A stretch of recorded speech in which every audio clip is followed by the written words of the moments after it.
Hello everyone, welcome to channel. Let's start our new chapter, breathing and exchange of gas. As you have read earlier, oxygen O2 is utilized by the organisms to indirectly break down nutrient molecules like glucose and to derive energy for, for performing various activities. CO2, which is harmful, is also released during the above catabolic reaction. It is therefore evident that O2 has to be continuously provided to the cell and CO2 produced by the cell have to be released out. This process of exchange of oxygen from atmosphere with CO2 produced by the cell is breathing, commonly known as respiration. This can be your statement wise question.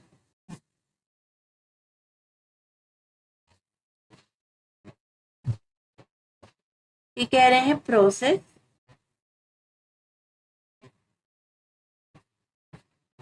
किसका exchange इसका O2 का from atmosphere atmosphere से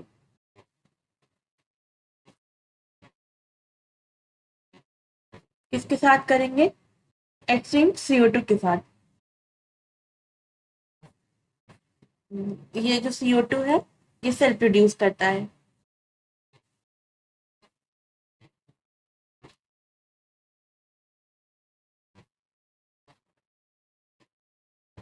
और इसी process को हम लोग कहेंगे breathing.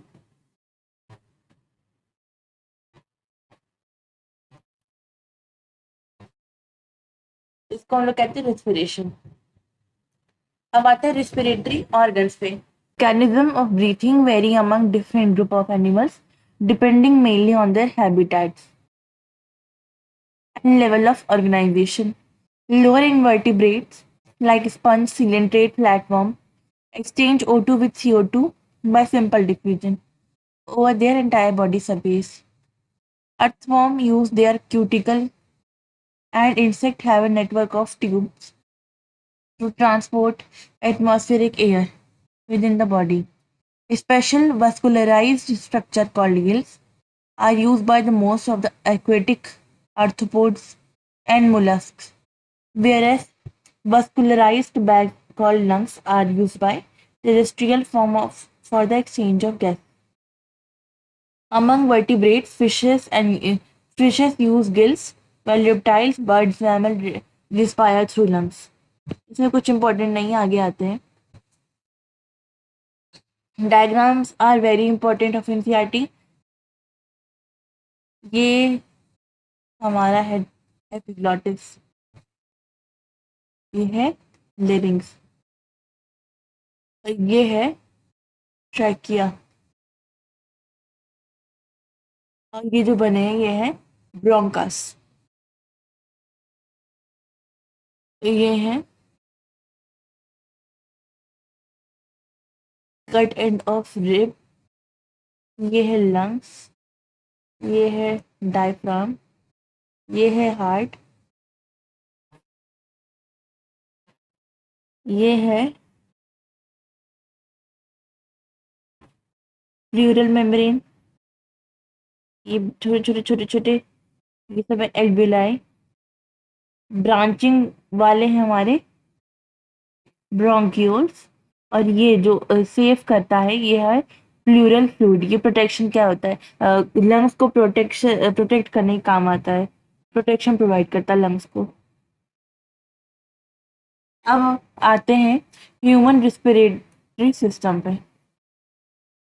We have a pair of nostril opening out above the upper lips। एक एक लाइन की लिखते चलते हैं। पहला है हमारे पास पेयर्स ऑफ नोस्ट्रल्स होता है, ये प्रेजेंट होता है अपर लिप के ऊपर।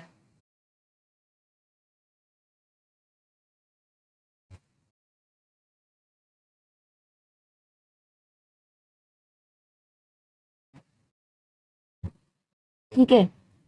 फिर दूसरा, it leads to the nasal chamber through nasal passage.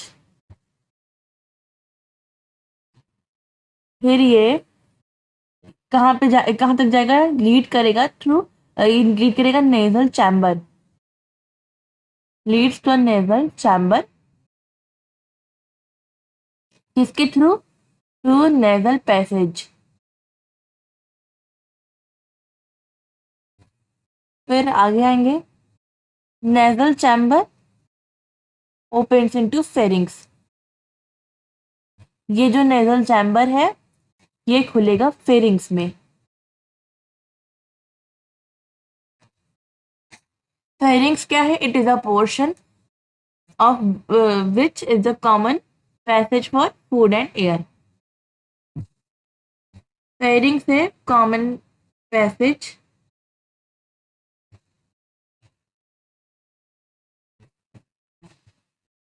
For food and air.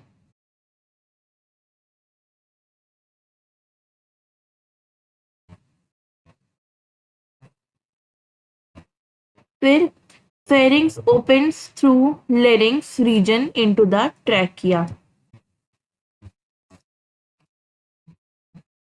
अब ये pharynx खुलता है ट्रैकिया में through larynx।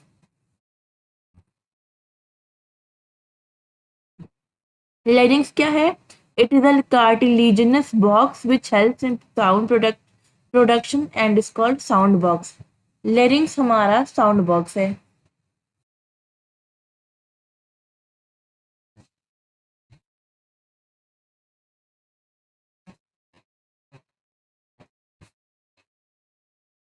During swallowing, glottis covered by a thin elastic cartilaginous flap called epiglottis to prevent entry of food into the larynx। Trachea is a straight tube extending up to the mid-thoracic cavity which divides at the level of fifth thoracic vertebra into left and right bronchi।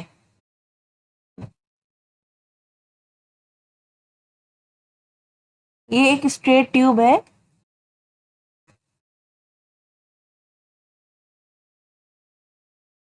जो कि extend होती है mid thoracic cavity तक।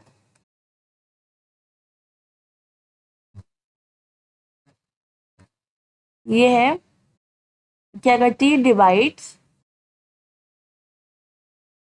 At the level of fifth thoracic cavity. ठीक है। और फिर ये thoracic वर्टिब्रा, फिर ये टूट जाएगा लेफ्ट और राइट ब्रोंकाई में।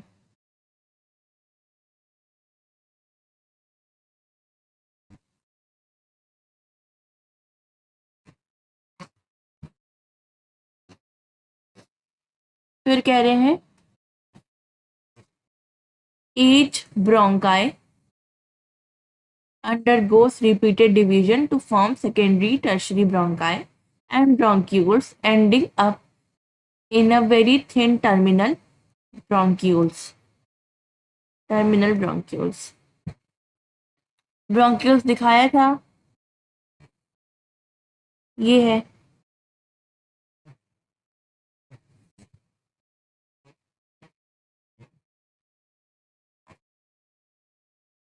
ब्रोंकाई क्या होते हैं? ईच ब्रोंकाई क्या होते हैं? Undergo repeated division. ये ऐसे रिपीटेड डिवीजन में जाएंगे।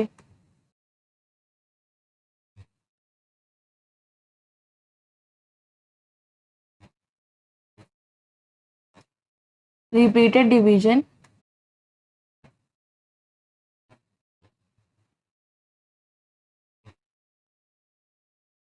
और फॉर्म करेगा सेकेंडरी और टर्शरी ब्रोंकाई और bronchioles.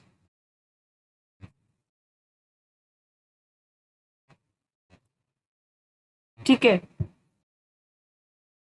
Trachea, primary, secondary, and tertiary bronchi. Initial bronchioles are supported by incomplete cartilaginous rings.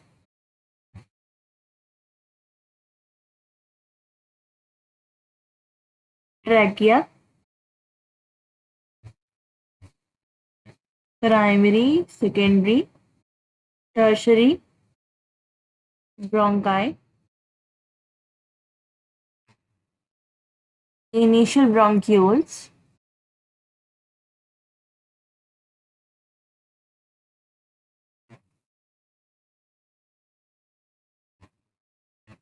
are supported by cartilaginous rings.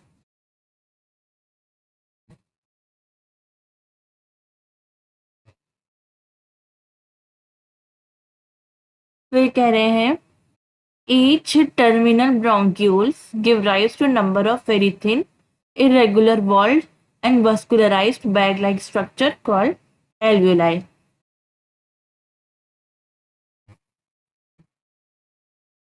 यानी जो टर्मिनल ब्रोंक्यूल होता है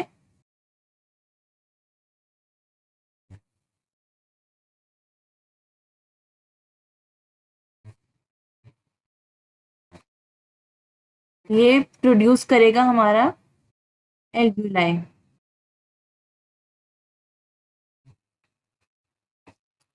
एल्व्यूलाई एक बहुत ही पतला, वेरी थिन, इरेगुलर वॉल्ड वाले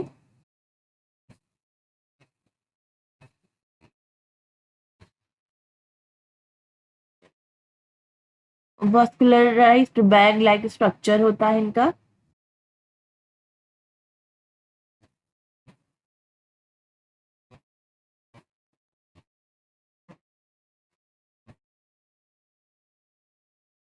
branching network of bronchi, bronchioles, and alveoli comprises the lung.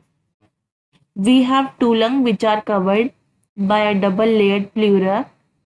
The pleural fluid between them, it reduces friction on the lung surface.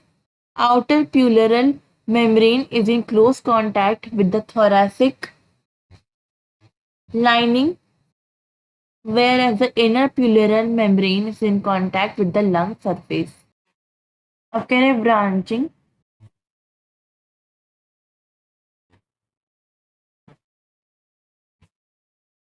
Network of bronchi,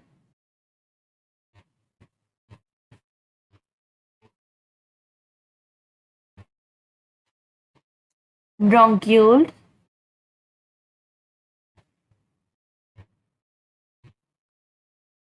और alveoli।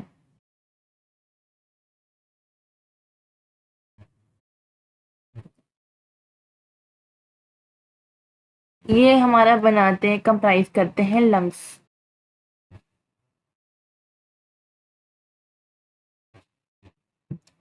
जो lungs होता है वो cover होता है by a double layered pleura is with इसके साथ होता है प्लूरल फ्लूइड।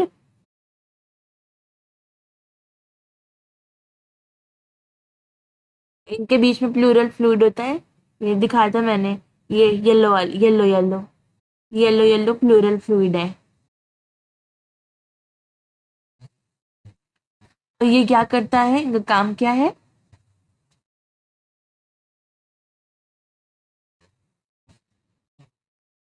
Reduces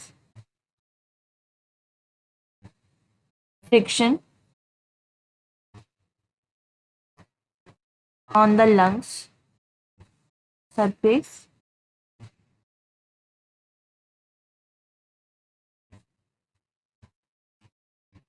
ठीक है।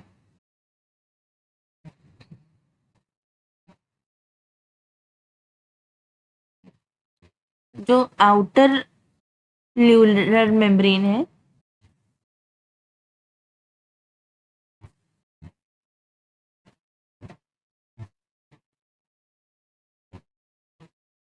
ये क्लोज कांटेक्ट में रहता है थोरैसिक के।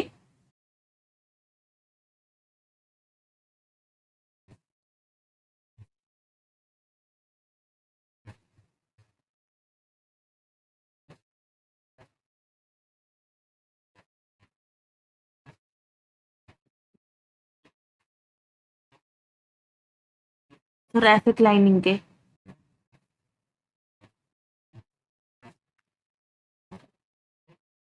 और जो इनर प्लूरल मेम्ब्रेन होता है,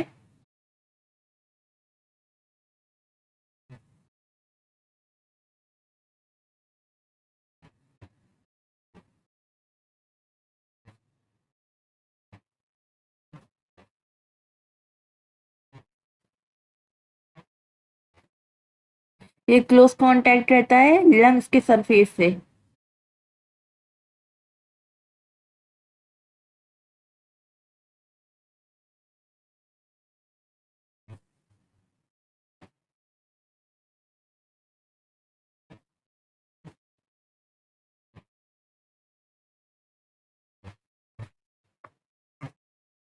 अब आगे आते हैं।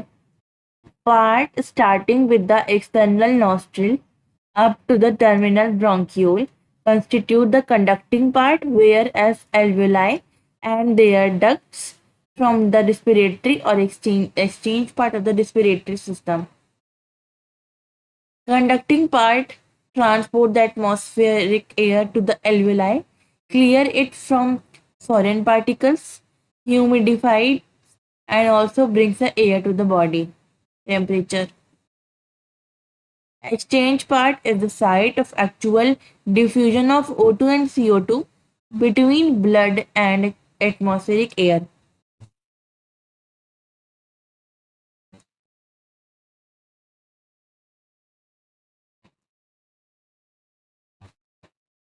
चलो नोट्स बनाते हैं। अब इसमें कह रहे हैं नॉस्ट्रल से लेकर के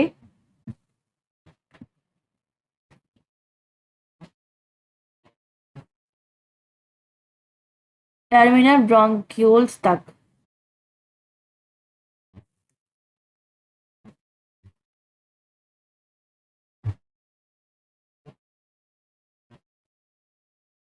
हमारा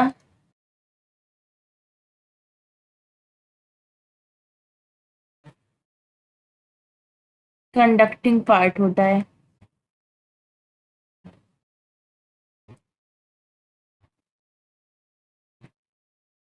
और एल्वियोलाई से लेकर के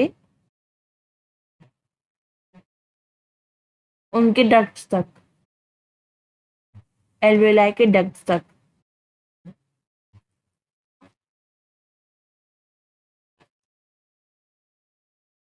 हमारा रहता है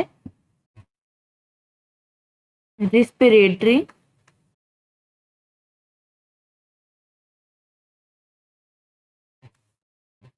या फिर exchange part of the respiratory system.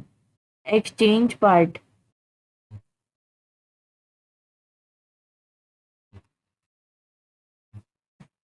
ठीक है, अब इनके बारे में पढ़ते हैं। जो कंडक्टिंग डक्ट होते हैं, जो कंडक्टिंग डक्ट होते हैं, ये ट्रांसपोर्ट करते हैं एटमॉस्फेरिक एयर को एल्वियोलाई तक। ट्रांसपोर्ट्स एटमॉस्फेरिक एल्वियोलाई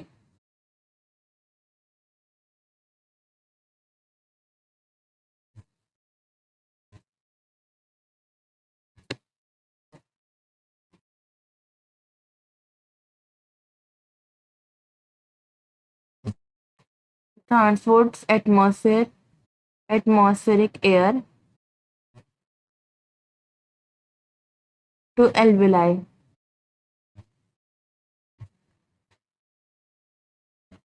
और क्लियर्स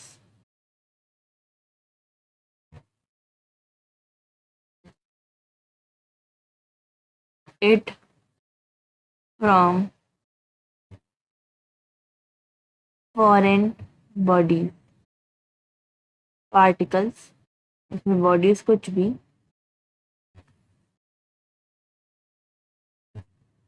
और ह्यूमिडिफाई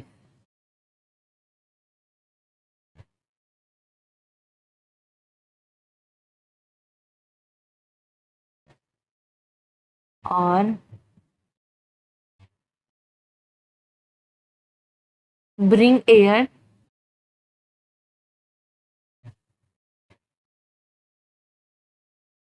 to body temperature।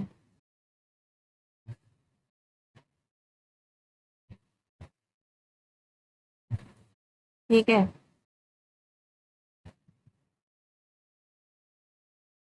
ये जो एक्सचेंज पार्ट या रिस्पिरेटरी पार्ट होता है, ये एक्चुअल साइट होता है O2 CO2 का डिफ्यूजन का ब्लड और एटमॉस्फेरिक एयर के बीच में। It is the site of actual diffusion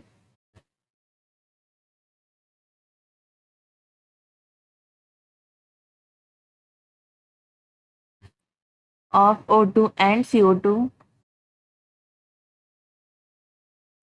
between blood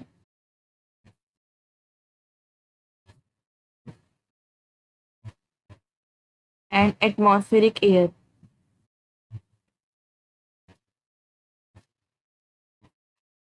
आगे आते हैं, जो लंग्स है वो थोरैसिक चैम्बर में सिचुएटेड होता है। जो थोरैसिक चैम्बर है ये फॉर्म्ड होता है dorsally by vertebral column, ventrally by sternum, laterally by the ribs and lower side by the dome shaped diaphragm। Anatomical setup of lungs in the thorax is such that any change in the volume of thoracic cavity will be reflected in the lung pulmonary activity।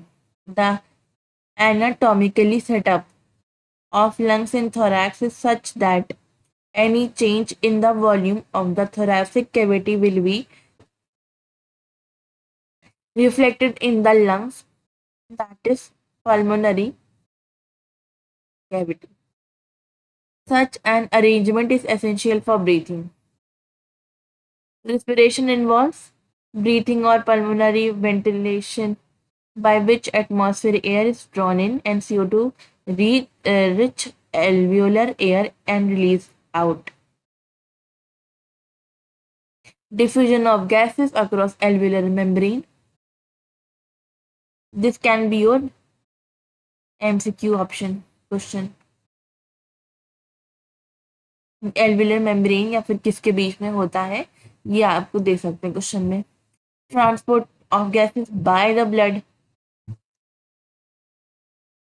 Diffusion of O2 and CO2 between blood and tissue, utilization of O2 by the cell for catabolic respiration, and release of CO2।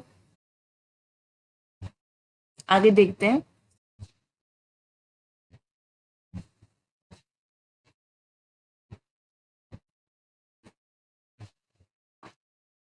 हमारा lungs thoracic cavity में, thoracic chamber में situated होता है।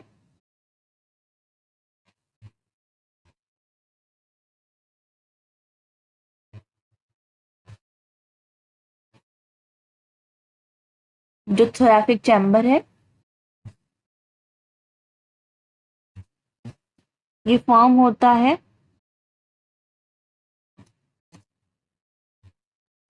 Dorsally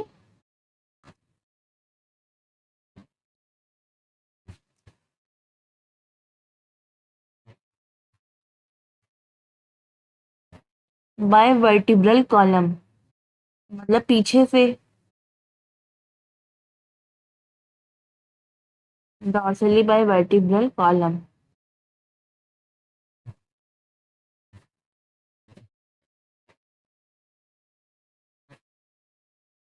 ventrally by sternum।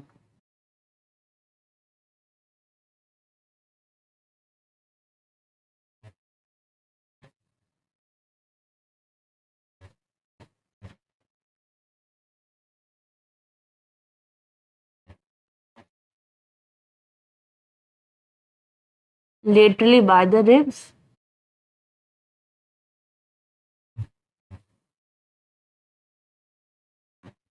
or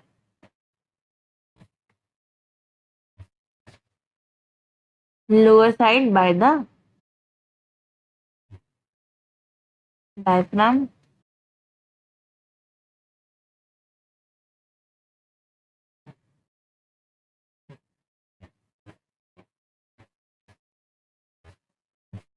बहुत ही important point है ये वाला, लिख लेते हैं एक बार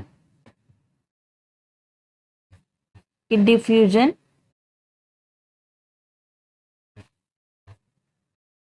O2 और CO2 का होता है अक्रॉस एल्वियोलर मेम्ब्रेन और कहीं नहीं। बहुत इंपॉर्टेंट लाइन है ये पक्का आ सकता है नीट में।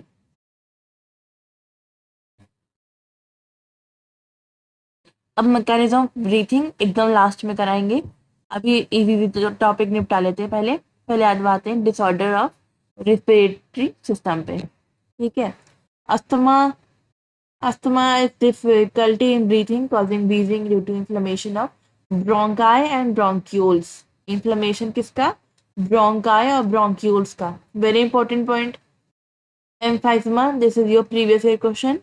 It is a chronic disorder in which alveolar walls are damaged due to which respiratory surface is decreased. Emphysema is a chronic disorder. It is a chronic disorder in which alveolar walls are damaged due to respiratory surface due to which respiratory surface is decreased. Due to which respiratory surface is decreased. One of the major cause is the cigarette smoking. इसमें कुछ नहीं दिया है, फालतू बात तो लिखी है। This is important. डिसऑर्डर,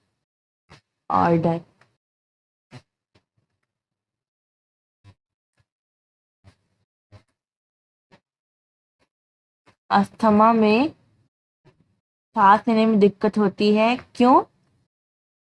क्योंकि ब्रोंकाई और ब्रोंक्यूल्स इन्फ्लेमेट हो जाते हैं।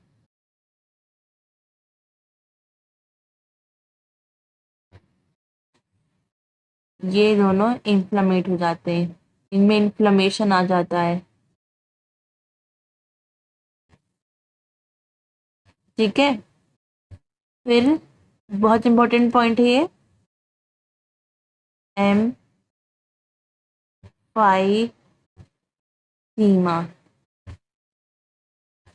बहुत इंपॉर्टेंट पॉइंट है। पहली बात तो ये कि ये क्रोनिक डिसऑर्डर होता है।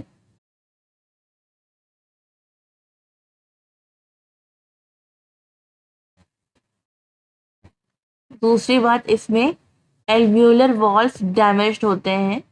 ठीक है, एल्वियोलर वॉल्स डैमेज होते हैं। ये दोनों, ये तो बहुत ही खास क्वेश्चन है, वेरी इंपॉर्टेंट। पूछ लेंगे कि कौन सी वॉल या कौन सा पार्ट डैमेज होता है इस बीमारी में, कुछ भी पूछ सकते हैं। एल्वियोलर वॉल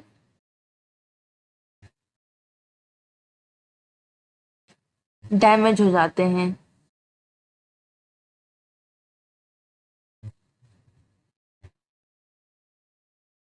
जिसकी वजह से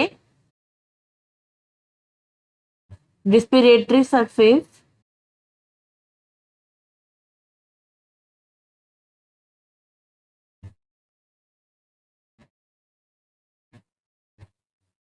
डिक्रीज हो जाता है। Major cause is cigarette smoking. अब आगे आते हैं, ये रेगुलेशन ऑफ रिस्पिरेशन पे है, आगे पढ़ते हैं। Human beings have significant ability to maintain and moderate the respiratory rhythm to suit the demands of the body tissue. This is done by the neural system, a specialized center present in the medulla region of the brain cell called respiratory rhythm center is primarily responsible for this regulation. Another center present in the pons region of the brain called pneumatic center can moderate the function of respiratory rhythm center. Neural signals from this center can reduce the duration of inspiration and thereby alter respiratory rate. A chemosensitive area situated adjacent to rhythm center, which is highly sensitive to CO2 and hydrogen ions. Increase in these substances can activate this center, which in turn can signal the rhythm center to make necessary adjustments in the respiratory process by which these substances can be eliminated. Receptors associated with the aortic arc and carotid artery can also can recognize change in O2 and H plus concentration and send necessary signals to rhythm center for remedial action.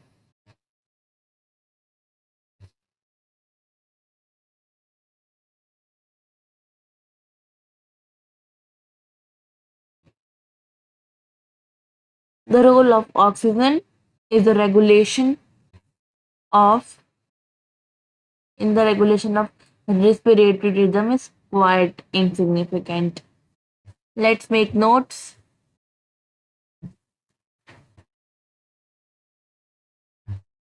अब कह रहे हैं कि जो respiration है ये brain से control होता है। तो ब्रेन में एक स्पेशलाइज्ड सेंटर है, इसको हम लोग मेड्यूला कहे हैं।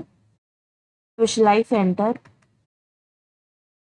या पार्ट स्पेशलाइज सेंटर ब्रेन में प्रेजेंट होता है मेडुला।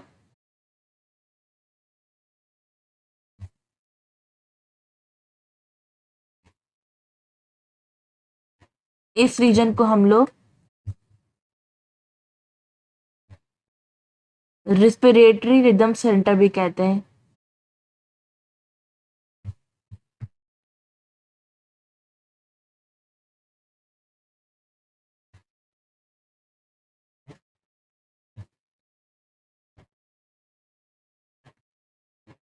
ठीक है, फिर दूसरा होता है वो होता है पॉन्स। पॉन्स जो होता है इसको हम लोग कहते हैं न्यू मोटैक्सिक रीजन। ये क्या करता है? ये देखता है, मॉडरेट करता है functions of respiratory rhythm centre. ये ठीक है।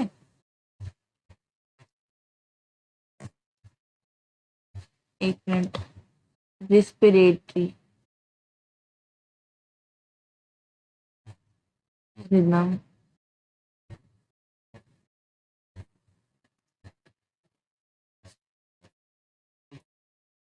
ये क्या करता है? ये देखता है,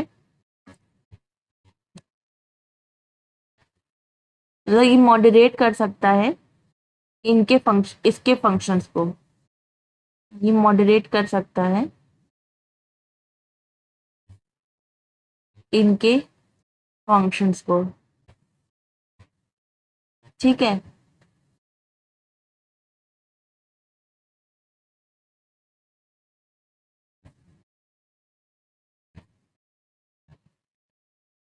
अब कह रहे हैं कि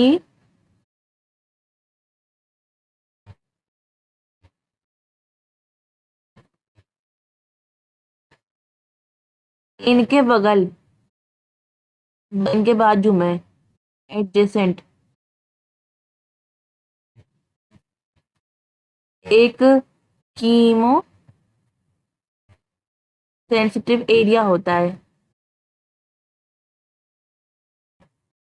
ठीक है, जो कि हाईली सेंसिटिव होता है टू, ये हाईली सेंसिटिव होते हैं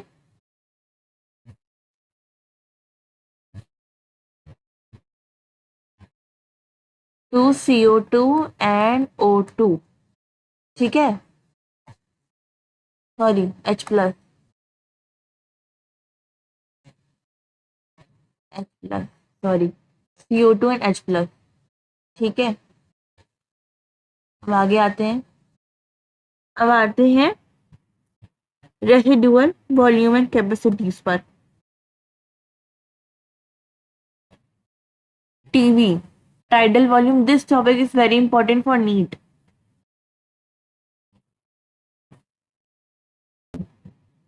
Tidal volume,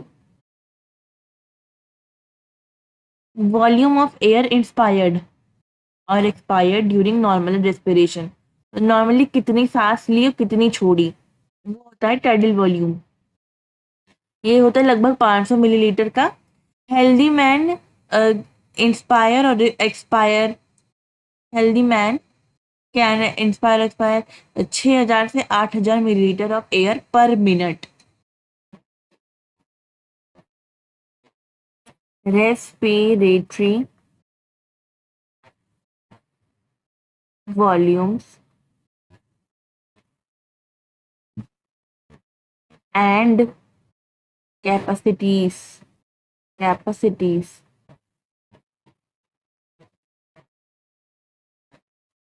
right. Ideal volume होता है वॉल्यूम ऑफ एयर इंस्पायर्ड और एक्सपायर्ड, एक्सपायर्ड।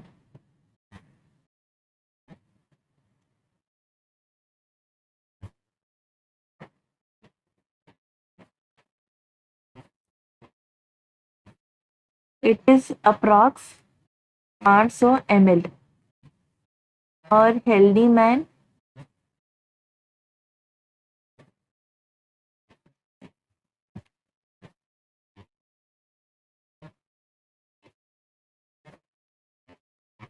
कैन इंस्पायर और एक्सपायर 6000 से 8000 मिलीलीटर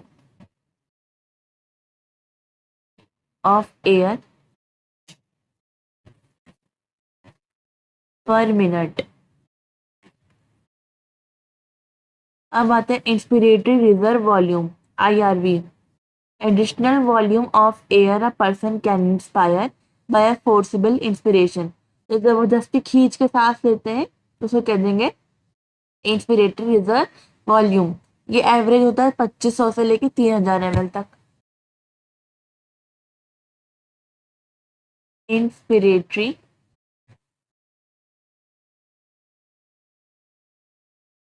रिजर्व वॉल्यूम, IRV, इसमें एडिशनल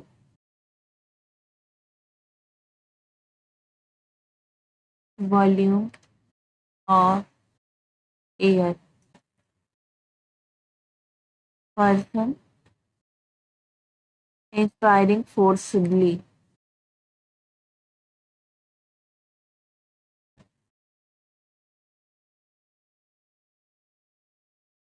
और ये होता है एवरेज 2500 से 3000 ml तक। फिर आता है expiratory reserve volume, additional volume of air a person can expire, जबरदस्ती वो सांस निकालना बाहर, उसे कहेंगे एक्सपिरेटरी रिजर्व वॉल्यूम। ये एवरेज होता है 1000 से लेकर के 1100 ml तक। इसको हम लोग केवल लिखेंगे ERV, इसे समझ लेना एक्सपिरेटरी, R से रिजर्व, V से वॉल्यूम। तो एडिशनल वॉल्यूम ऑफ एयर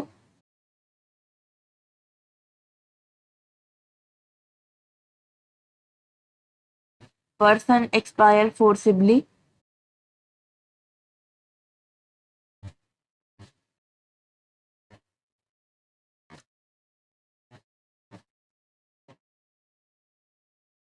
और एवरेज होता है 1000 से 1100 ml। Residual volume RV.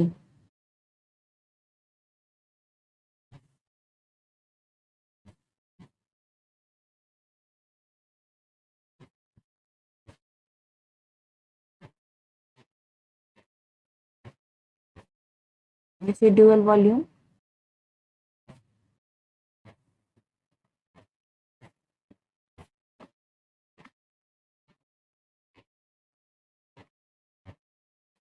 Volume of residual volume air मतलब लंग्स में कितनी एयर बची रहती है, वॉल्यूम कितने वॉल्यूम की एयर बची रहेगी जब जबरदस्ती सांस बाहर निकाल दिया जाए उसके बाद भी लंग्स में जितनी हवा बची रहेगी वही होता है उसका रेसिडुअल वॉल्यूम। ये एवरेज होता है 1100 से volume of air remaining even after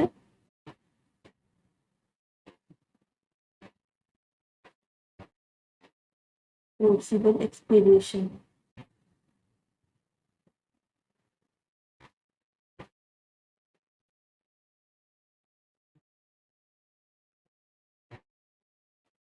average है 1100 से 1200 ml।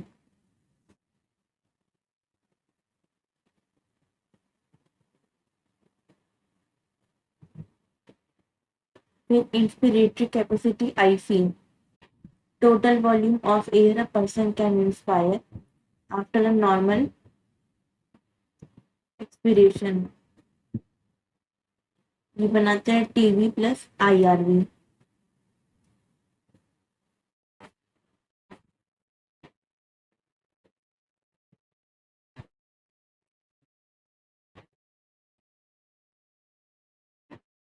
Inspiratory capacity IP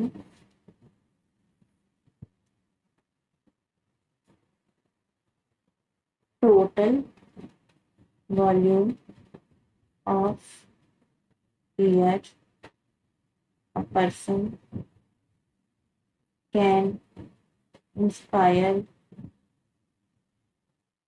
after a normal expiration।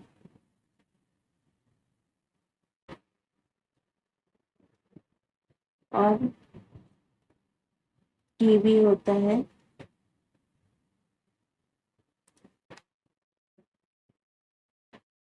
और आईसी होता है T V plus T V TV plus I R we.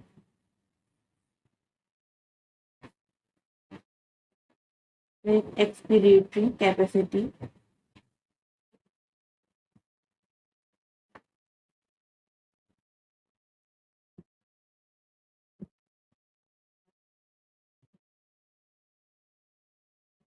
total volume of air a person can expire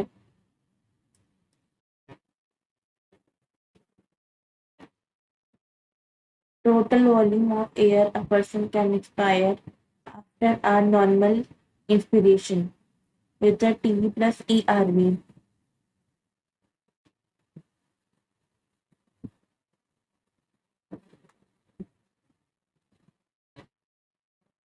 Total volume of air person can expire after a normal inspiration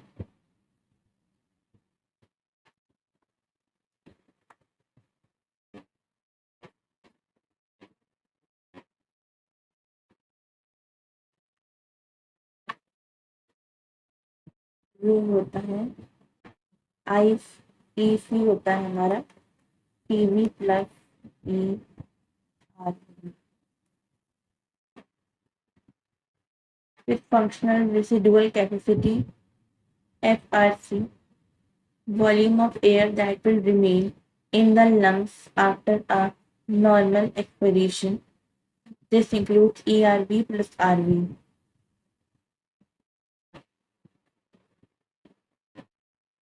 Functional residual capacity, volume of air that will remain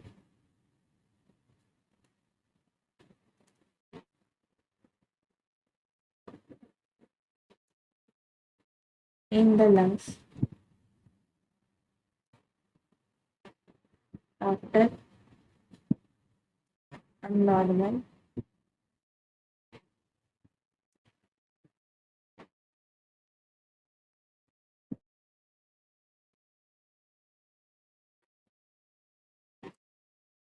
और FRC होता है हमारा ERV plus RV.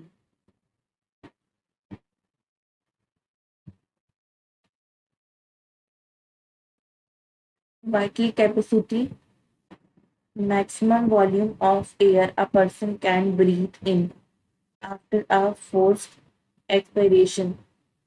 Maximum volume of air a person can breathe in after a forced expiration. This includes ERV, TB, IRV, or maximum volume of air a person can breathe out after forced inspiration.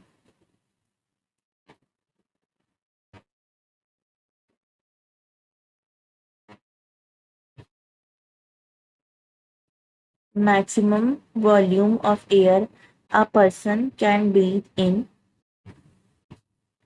after a forced expiration. This includes ARV, PV, IRV, or maximum. This includes ERV, PV, and IRV. A maximum volume of air a person can breathe out after a forced inspiration. Vital capacity.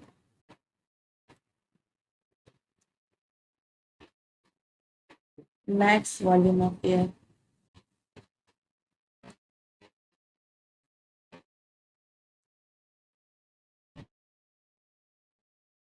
Person can breathe in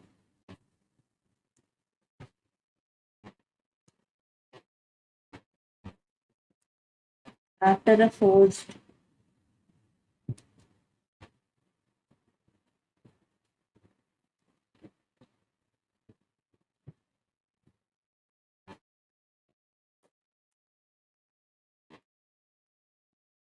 इसमें होता है ERV T V plus IRV और total capacity क्या होती है?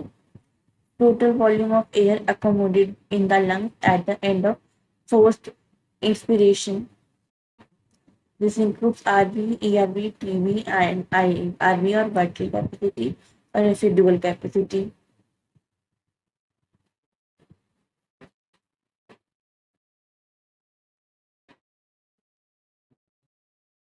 एक और था maximum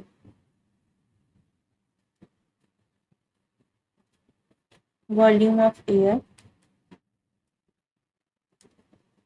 a person can breathe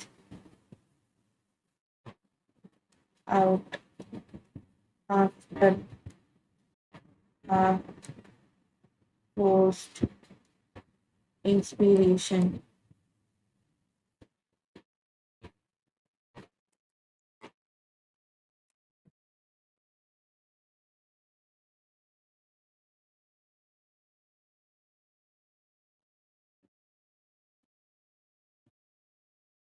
total lungs capacity RV plus ERV plus TV या फिर वाइटल कैपेसिटी या फिर रेसिडियल वॉल्यूम। अब आगे आते हैं, टॉपिक बाद में करेंगे।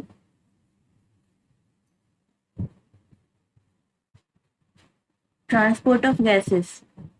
Blood is the medium of transport for O2 and CO2. About 97% of O2 is transported by RBC by blood in the blood. The remaining 3% of O2 is carried in a dissolved state through plasma. Nearly 20 to 25% of CO2 is transported by RBC, whereas 70% is carried as bicarbonate. About 7% of CO2 is carried in a dissolved state through plasma. मतलब 97% of O2 transport होता है bye RBC in blood. जो 3% बचा O2 का वो carry होता है dissolve state में थ्रू प्लाज्मा। 20 से 25% CO2 का ट्रांसपोर्ट होता है बाय आरबीसी। 70% इज कैरीड है bicarbonate. 60% of CO2 is carried in a dissolved state through plasma. This is important.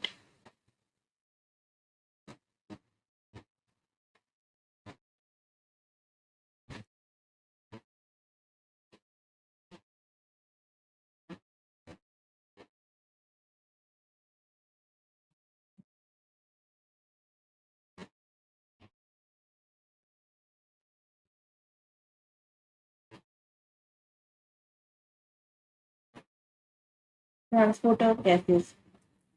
97% of O2 carried होता है, मतलब ट्रांसपोर्ट होता है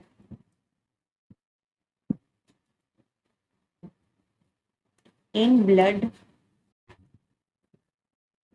through RBCs. 3% carried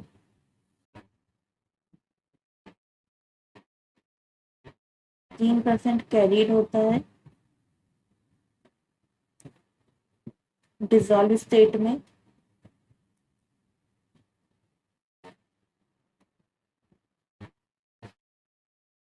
through plasma.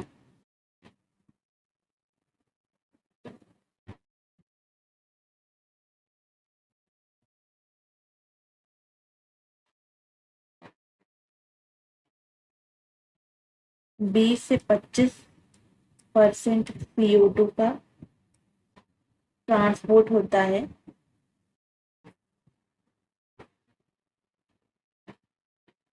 Bye RBCs. 70% carry होता है, CO2 कैरी होता है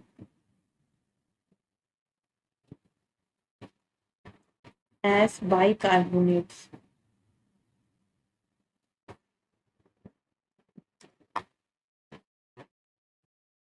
7% CO2 कैरी होता है डिसॉल्व स्टेट में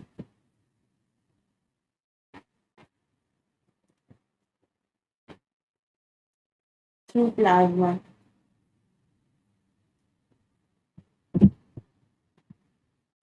अब आते हैं ट्रांसपोर्ट ऑक्सीजन पे। जो हीमोग्लोबिन होता है वो रेड कलर का आयरन कंटेनिंग पिगमेंट होता है जो कि आरबीसी में प्रेजेंट होता है। जो C2 है, जो O2 है, ये बाइंड हो जाता है हीमोग्लोबिन में रिवर्सिबल मैनर में और बनाता है oxy haemoglobin.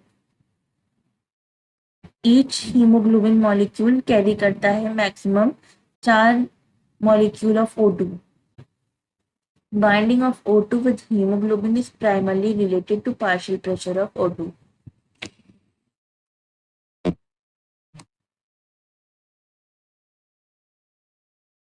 Binding of oxygen with hemoglobin is primarily related to partial pressure of O2.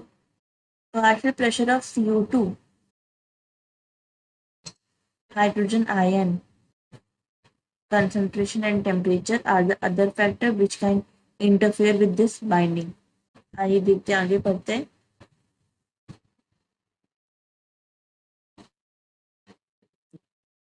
Transport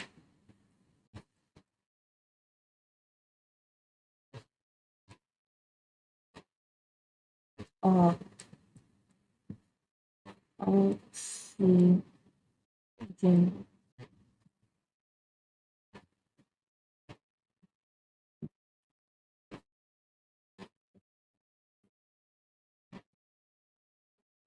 O2 bind करता है हीमोग्लोबिन से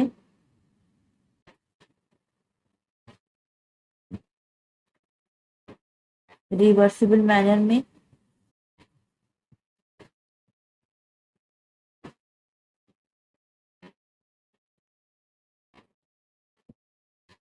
और बनाता है ऑक्सी हीमोग्लोबिन.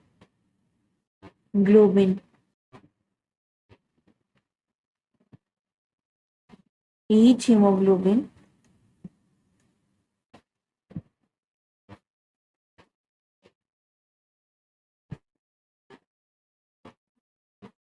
मॉलिक्यूल कैरी करता है maximum 4 number of CO2, sorry O2,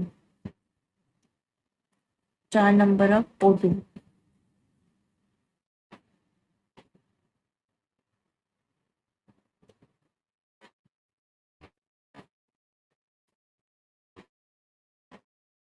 फिर ऑक्सीजन की बाइंडिंग हीमोग्लोबिन के साथ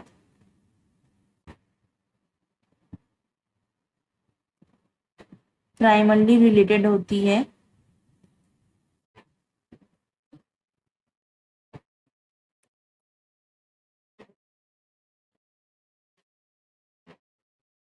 पार्शियल प्रेशर ऑफ O2 के साथ.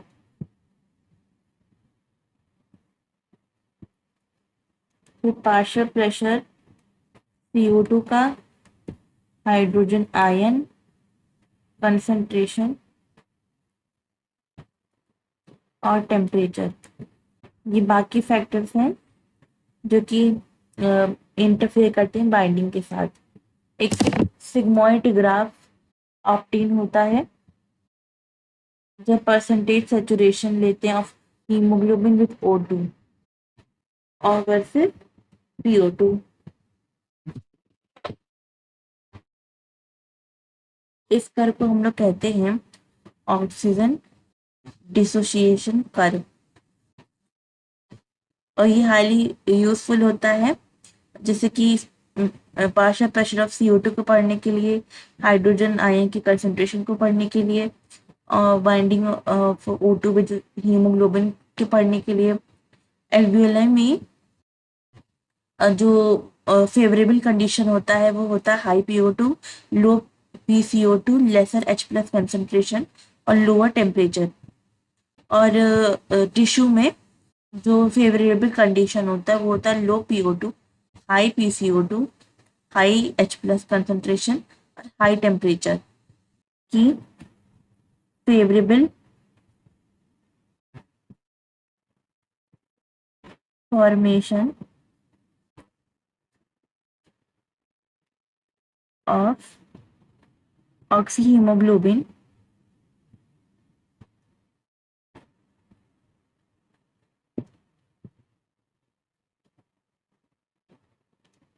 एल्वियोलाई में.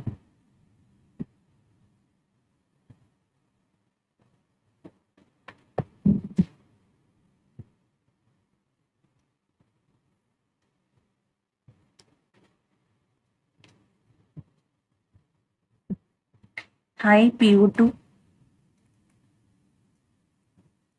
partial pressure of oxygen, low PCO2,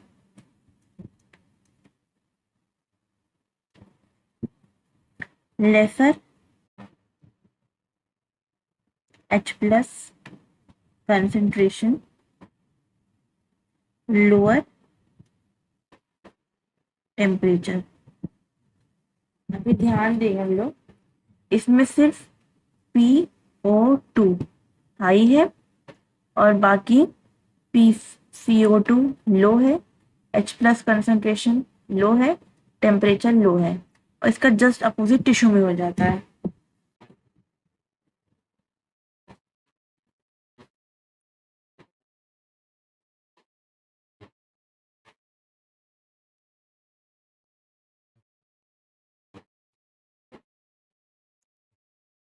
यहाँ पे आएगा favourable conditions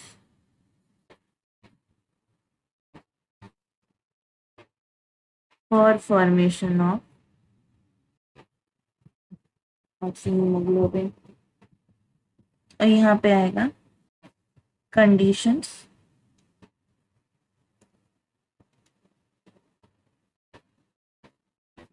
that are favorable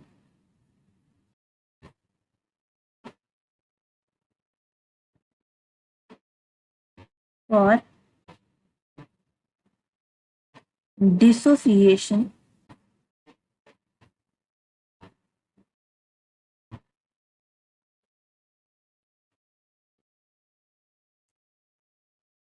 of oxygen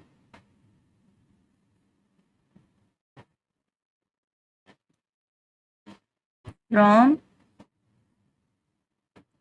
oxyhemoglobin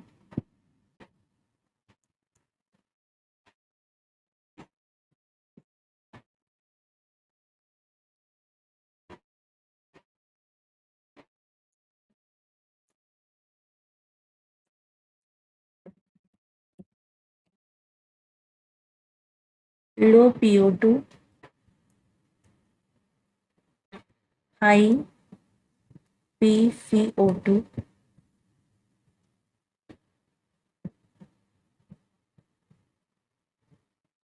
high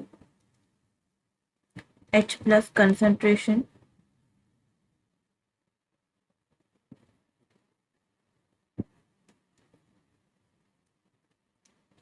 high temperature। सिर्फ PO2 लो है, बाकी सब हाई हैं।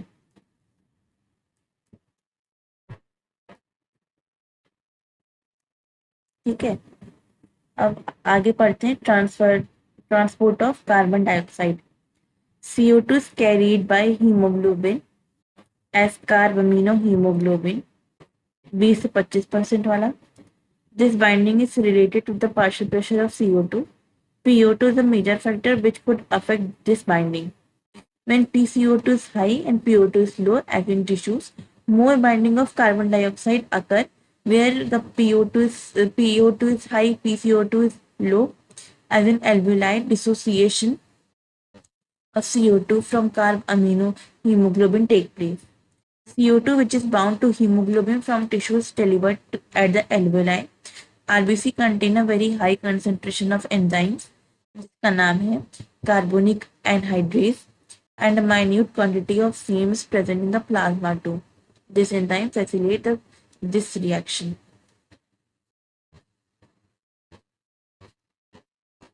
क्या है ये रिएक्शन?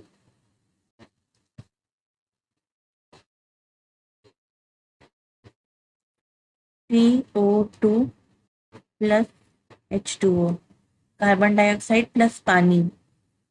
ये रिवर्सिबल रिएक्शन है, कार्बोनिक एनहाइड्रेस एंजाइम है, इसकी प्रेजेंस में बन रहा है एनहाइड्रेस H2CO3। अब ये इसी कार्बोनिक एनहाइड्रेस की प्रेजेंस में टूट जाएगा।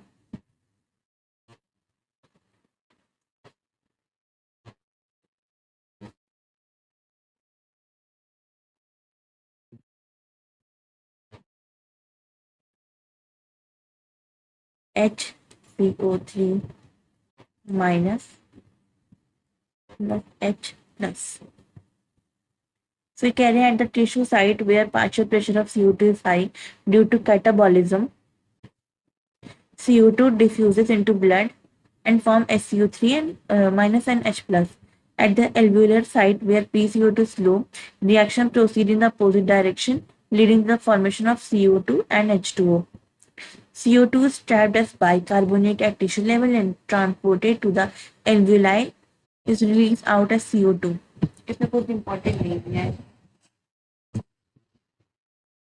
Every 100 ml of deoxygenated blood deliver approximately 4 milliliter of CO2 at the alveoli. ये important है.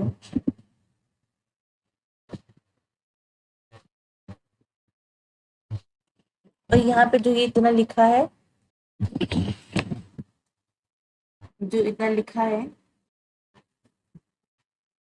हम लोग ऊपर पढ़ चुके हैं ऑलरेडी. बस ये एक नई चीज है कि हर 100 ml deoxygenated blood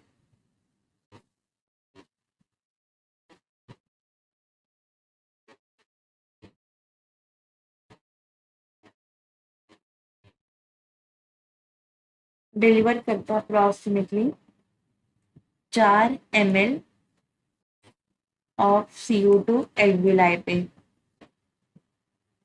तक. तो एल्वियोलाई पे